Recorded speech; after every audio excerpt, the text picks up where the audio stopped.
过了，我的鸭子门又给冻住了，这冷的。喵！哦，它现在冻得连声音都发不出来了。喵！你看它身上的毛都已经结冰了，我给你们靠近一点，等它一长呼来。喵！你看身上都没啥肉了。我记得夏天刚来的时候身上胖胖的，我给它今天你们很说要给它整个窝，它估计它也想到了它的救命稻草就是我，所以说它天天来天天来。你看它叫的声音都不洪亮了。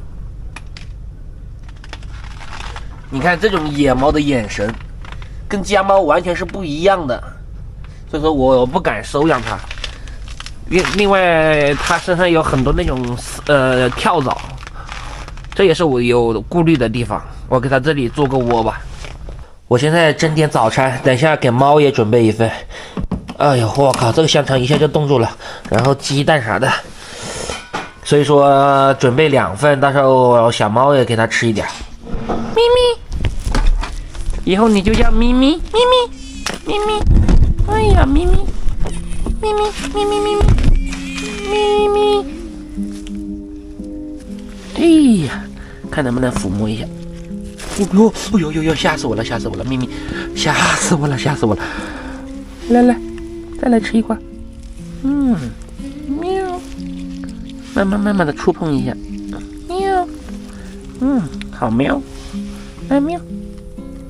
先拿那个小木棍去触碰一下。咪咪。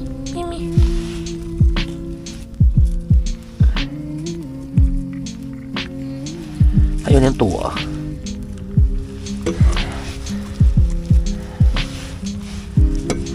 咪咪。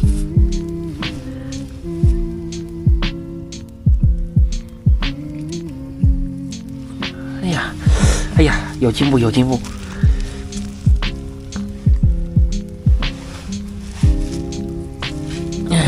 棍子炒给它吃。咪咪。哎呀，它就是有点抗拒人。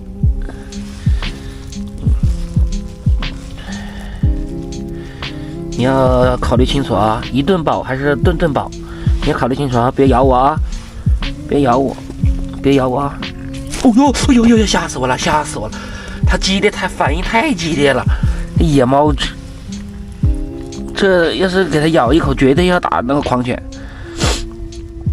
哎，现在好了，吃饱了，准备拿这个缸子给它做个猫窝，把这我的一个大毯子。一个好的毯子，毛毯，是一个大围巾，给它放里面，它里面就很暖和。这样放着，它就会非常的暖和。来，咪咪，看它进不进去，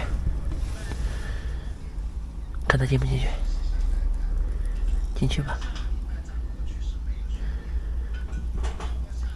他根本就不进去，没用，根本就不进去。